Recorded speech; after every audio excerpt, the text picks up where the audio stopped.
किया, इसलिए आपको तहे दिल से धन्यवाद। और ऊपर वाले का, पेरेंट्स का, इवन हम सभी लोगों का आशीर्वाद आपके साथ है। आपका सिलेक्शन होगा इसी बार, ताकि ऐसी समस्या ना आए अगली बार।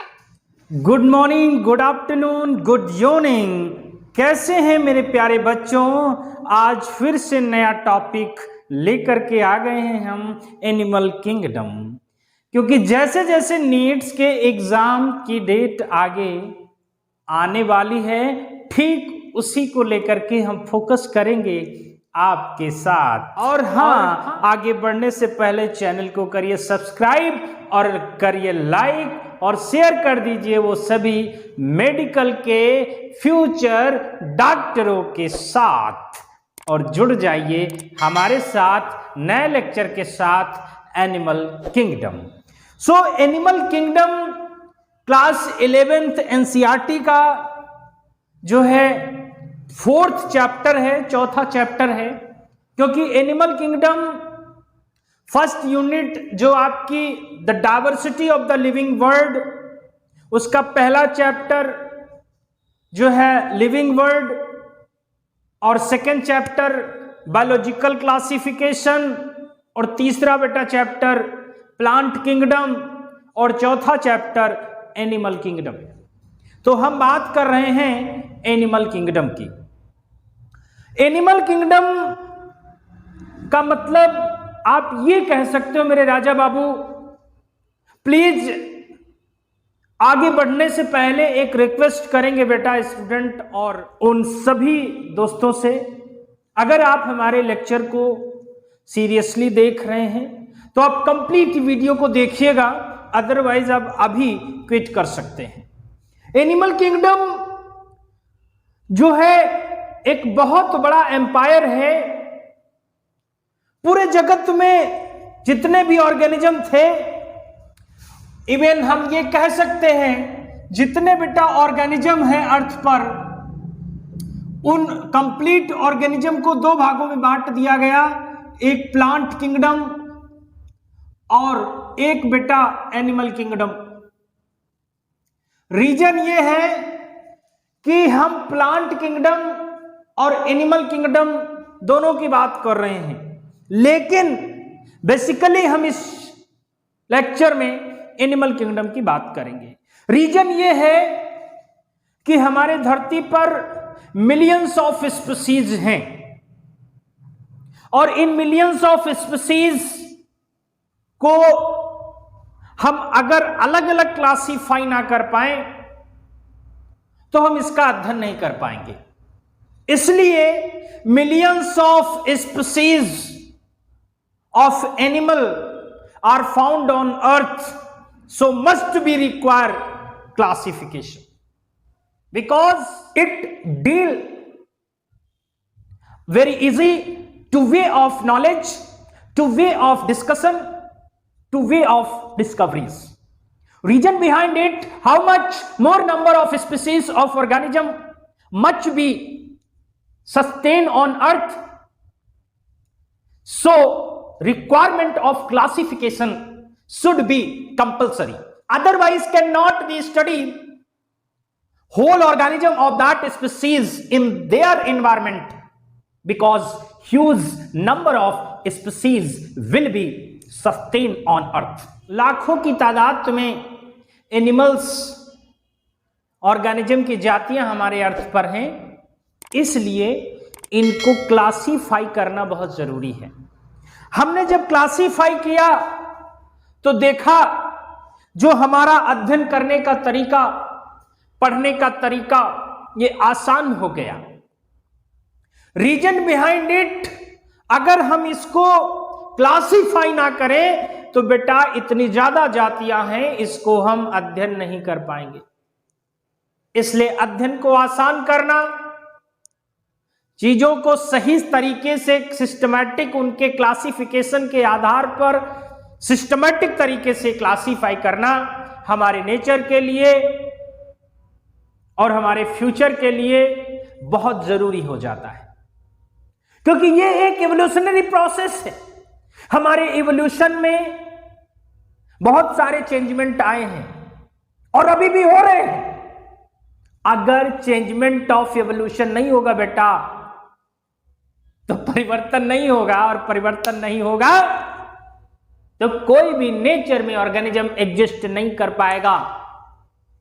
इसीलिए first chapter of class 12th में बताया गया है रिप्रोडक्शन में कि सेक्सुअल और एसेक्सुअल रिप्रोडक्शन है।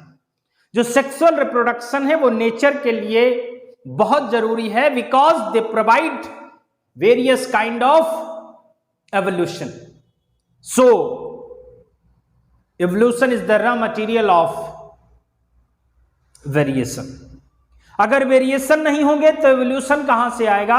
और वेरिएशन हमेशा सेक्सुअल रिप्रोडक्शन से आता है, एसेक्सुअल रिप्रोडक्शन से नहीं आ सकता। इसलिए ये जो जातियां हैं हमारे एनिमल्स की, इनको क्लासिफाई करना बहुत जरूरी हो जाता है। तो आइए देखते हैं कैसे क्लासिफाई करेंगे बेटा।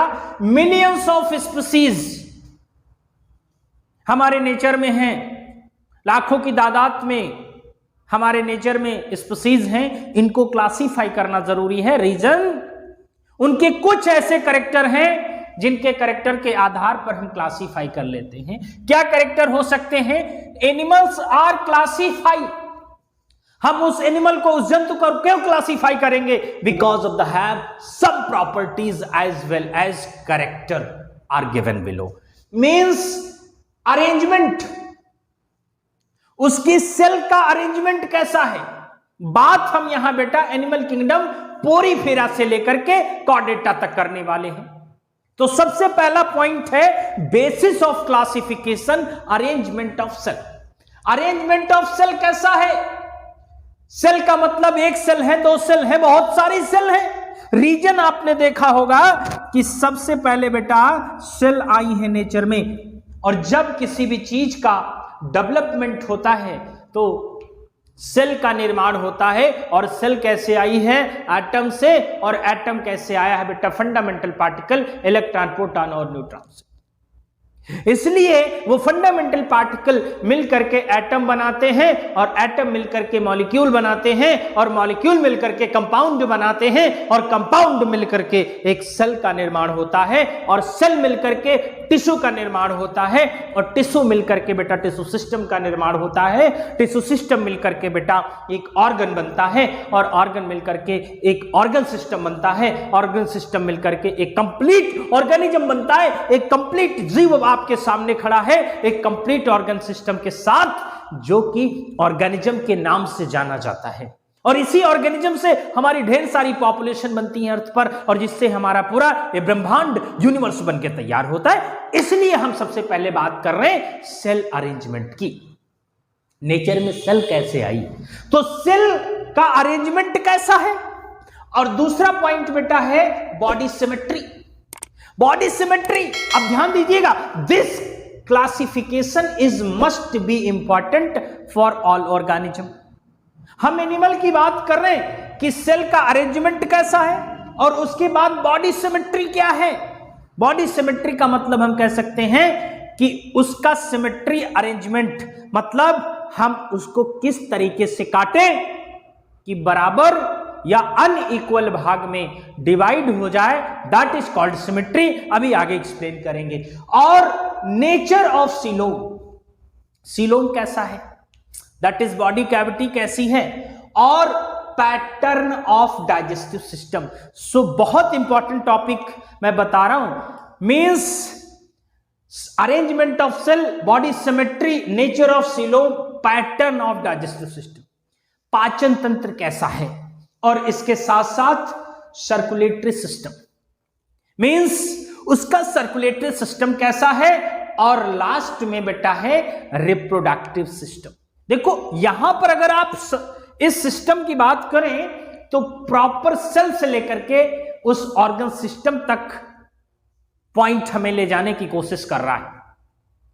सो arrangement of cell, body symmetry, nature of coelom, pattern of digestive system, circulatory system as well as reproductive system, in nature और इन क्लासेस और इन बेसिस के आधार पर किसी भी ऑर्गेनिज्म को आप क्लासिफाई कर सकते हैं। और अगर लेक्चर आपके दिल और दिमाग और भेजे में घुस रहा है तो कसम भगवान की, अगर शिक्षक और अपना समझ रहे हो तो प्लीज चैनल को सब्सक्राइब कर दो और शेयर जरूर कर दो। अब हम बात करने वाले हैं कि यहां पर किस तरीके से सिस्टमैटिक क्लासिफिकेशन को हमने अरेंजमेंट तरीके से क्लासिफाई किया है किसी भी ऑर्गेनिज्म के लिए।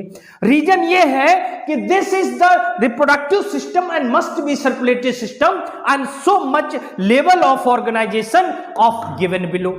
रीजन है कि हमने कहा कि अब उसका ऑर्गेनाइजेशन कैसा है, सेल ऑफ अरेंजमेंट कैसा है। तो अब बात करते हैं लेवल ऑफ ऑर्गेनाइजेशन की। लेवल ऑफ ऑर्गेनाइजेशन का मतलब होता है कि भाई पहले सेल आया कि टिश्यू आया कि टिश्यू सिस्टम आया, फाइनली तो हम ऑर्गेनिज्म के पास चलेंगे। तो सबसे पहले लेवल ऑफ ऑर्गेनिज्म में लेवल ऑफ ऑर्गेनाइजेशन में हम देखेंगे cellular level of organization. Cellular level of organization से मतलब है कि जो भी नेचर में सबसे पहले ऑर्गेनिज्म आया होगा उसकी सबसे पहली बार कोई सेल बनी होगी। भाई पहली बार जब कोई काम करते हैं तो कंप्लीट नहीं हो सकता। रीजन ये है कि हमें उसका एक्सपीरियंस नहीं होता। आप सबसे पहले कभी भी, अगर एक उदाहरण देता हूं, अगर कभी भी आप कोई भी पहली बार काम करें तो 100% करेक्ट नहीं हो सकता। रीजन हमारी प्रैक्टिस नहीं है। तो पहली बार सेल कहां बनी होगी? पहली बार सेल बनी होगी पोरीफेरा में। Reason porifera is the first phylum of the animal kingdom. तो जब पहली बार यहां पर सेल बनी तो हमने इस रीजन को कहा सेलुलर लेवल ऑफ ऑर्गेनाइजेशन। इसका बेस्ट एग्जांपल है स्पॉन्जेस, पोरीफेरांस।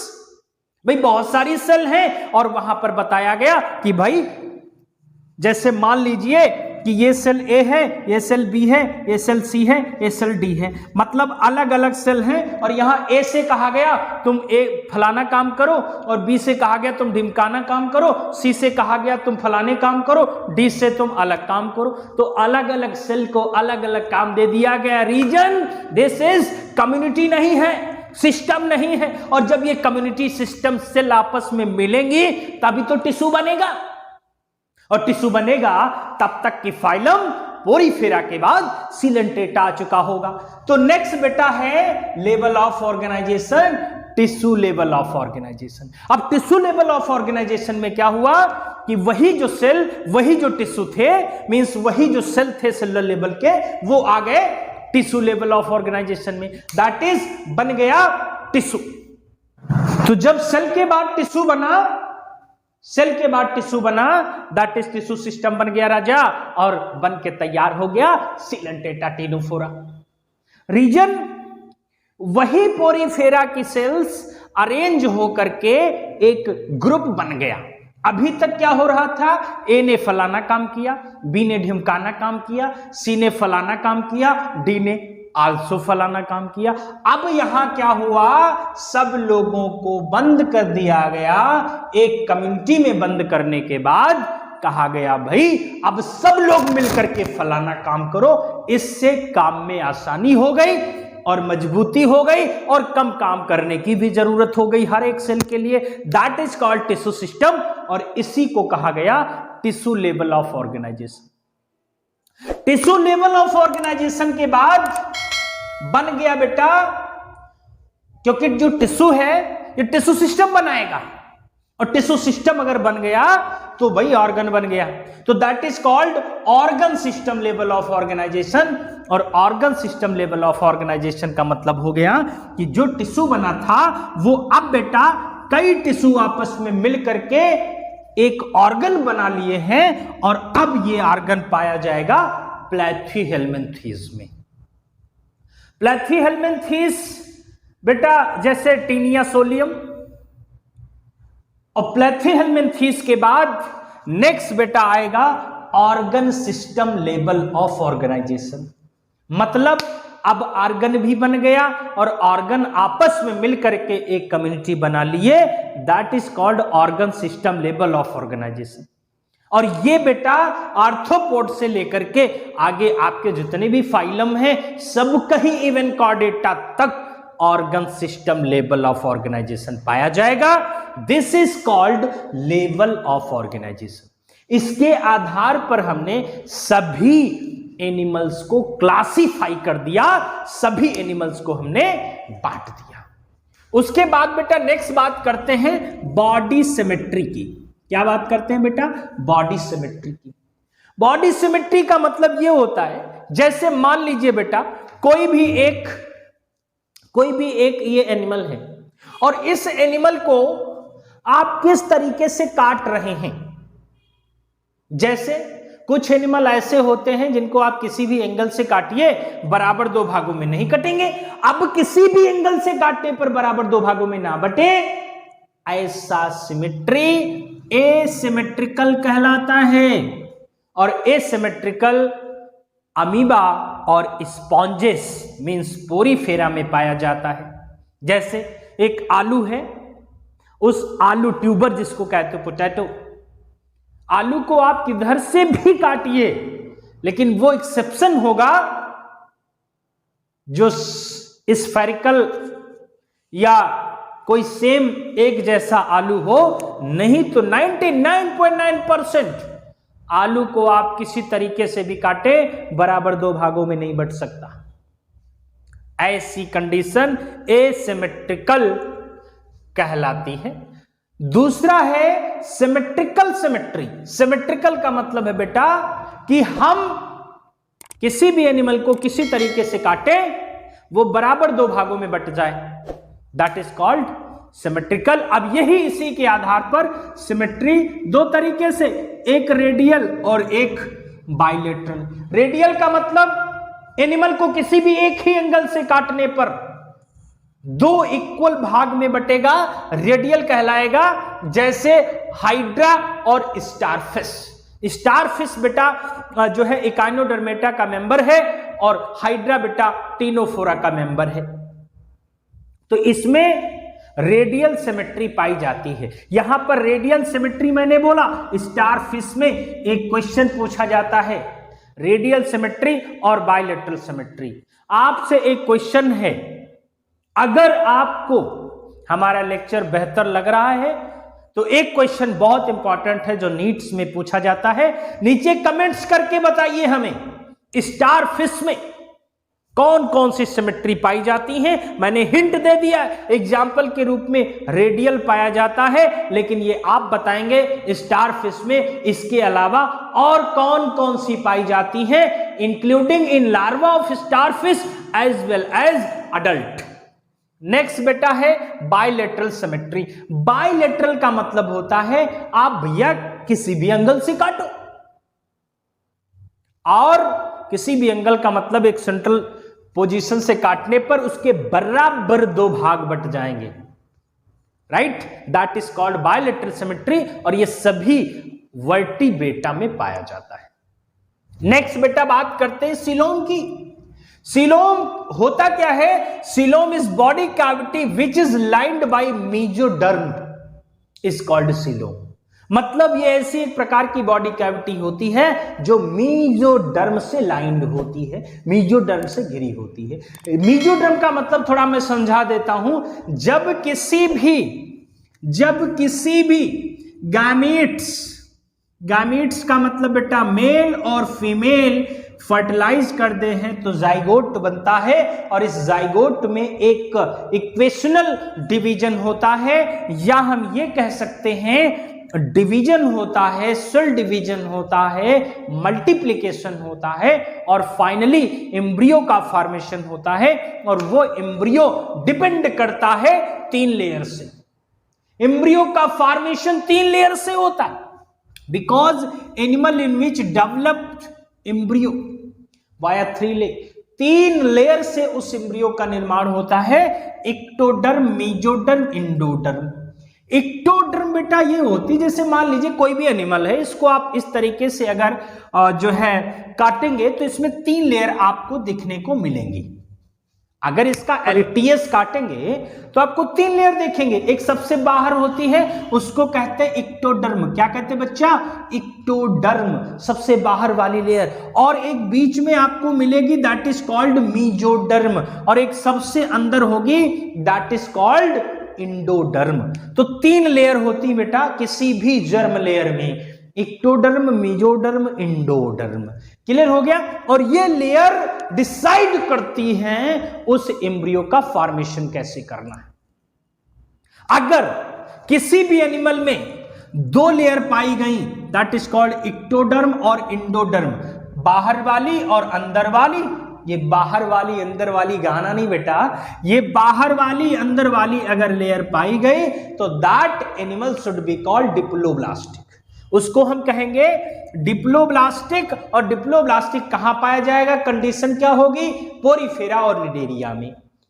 पोरीफेरा निडेरिया मतलब फर्स्ट और सेकंड एनिमल किंगडम के जो है फाइलम है। और अगर कुछ एनिमल ऐसे होंगे जहां ectoderm, endoderm as well as mesoderm तीनों लेयर पाई जाएंगी, ऐसे एनिमल ट्रिप्लोब्लास्टिक एनिमल कहलाएंगे। ट्रिप्लोब्लास्टिक जो एनिमल होंगे प्लैथीहेल्मिन्थेस से लेकर के कॉर्डेटा तक पाए जाएंगे ट्रिप्लोब्लास्टिक एनिमल। कितनी अच्छी बात! तो करिए इसी बात पे लाइक और करिए कमेंट अभी। अगर लेक्चर बढ़िया समझ में आ रहा है तो एक बार फिर से अपने 5 दोस्तों को शेयर कर दीजिए। नेक्स्ट बेटा बात करेंगे हम सर्कुलेटरी सिस्टम की। सर्कुलेटरी सिस्टम 2 तरीके का होता है भाई। सर्कुलेटरी सिस्टम या तो ओपन होगा या तो क्लोज होगा। ओपन का मतलब ये होता है अगर ब्लड का जो है बहाव, ब्लड का फैलाव हार्ट के द्वारा किया जा रहा है, बट ओपन मतलब बिना किसी पाइप या बिना किसी वेसल या किसी वेन या कैपिलरी के द्वारा, डायरेक्टली ओपन हार्ट के द्वारा पंप कर दिया गया। तो जब ब्लड ओपन होता है डायरेक्टली नेचर में या किसी भी एनिमल के अंदर, तो यह कंडीशन ओपन सर्कुलेटरी सिस्टम कहलाता है, जैसे लोअर एनिमल्स में पाया जाता है। नेक्स्ट बेटा है क्लोज सर्कुलेटरी सिस्टम।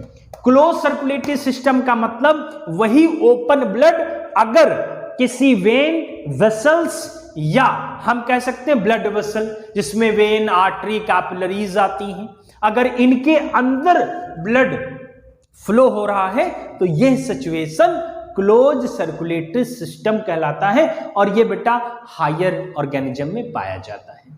ओपन का बेस्ट एग्जांपल है आर्थ्रोपोडा भैया, और ओपन के साथ साथ क्लोज का बेस्ट एग्जांपल हम आपके सामने हैं, राइट। नेक्स्ट है बेटा सर्कुलेटरी सिस्टम के बाद डाइजेस्टिव सिस्टम। डाइजेस्टिव सिस्टम भी 2 तरीके का, एक इनकम्प्लीट, एक कंप्लीट। ऐसा एनिमल जिसके पास माउथ और एनस दोनों ना हो, केवल एक ही पोर हो, ऐसे एनिमल में इनकम्प्लीट डाइजेस्टिव सिस्टम कहलाता है। जैसे पोरीफेरा, सिलेंट्रेटा, हाइड्रा वगैरह में इनकम्प्लीट डाइजेस्टिव सिस्टम होता है। मतलब आपने पढ़ा होगा कि यहां पर एक ओपन होता है भाई, जिसको हम स्पॉन्जियोसील कहते हैं। अब यही स्पॉन्जियोसील अस्कुलम के द्वारा एक ही ओपन से, एक ही ओपनिंग से इन और आउट करेगा भाई, अपना फूड का लेना, इवन जितने भी इसके जो है सिस्टम होते हैं वो डायरेक्टली एक ही पोर से करते हैं। ऐसे सिस्टम को इनकम्प्लीट डाइजेस्टिव सिस्टम कहते हैं। लेकिन अगर किसी भी एनिमल के पास एलिमेंट्री कैनाल में एक ओपन हो माउथ का और एक ओपनिंग हो एनस का, अगर 2 सेपरेट पोर हो, तो यह सिचुएशन कहलाती है कंप्लीट डाइजेस्टिव सिस्टम। अब कंप्लीट डाइजेस्टिव सिस्टम हम आपके सामने हैं। बहुत सारे ऐसे एनिमल हैं जहां पर कंप्लीट डाइजेस्टिव सिस्टम पाया जाता है। नेक्स्ट बात करते हैं रिप्रोडक्शन। रिप्रोडक्शन बेटा 2 तरीके से, एसेक्सुअल और सेक्सुअल। हालांकि एसेक्सुअल के रिप्रोडक्शन के बहुत सारे पार्ट हैं, वेजिटेटिव प्रोपागेशन, इवन इसमें बहुत सारी क्लासेस हैं, लेकिन रिप्रोडक्शन को हम लोग क्लास 12th के फर्स्ट चैप्टर में पढ़ेंगे, रिप्रोडक्शन इन ऑर्गेनिज्म, राइट। तो आज जो भी मैंने बताया बहुत अच्छा समझ में आया होगा। थैंक्स गॉड आपने सब्सक्राइब भी किया, लाइक भी किया और आपने शेयर भी किया। इसलिए आपको तहे दिल से धन्यवाद और ऊपर वाले का, पेरेंट्स का, इवन हम सभी लोगों का आशीर्वाद आपके साथ है। आपका सिलेक्शन होगा इसी बार, ताकि ऐसी समस्या ना आए अगली बार। और आज के लिए इतना ही, तब तक के लिए नमस्कार, बहुत बहुत धन्यवाद।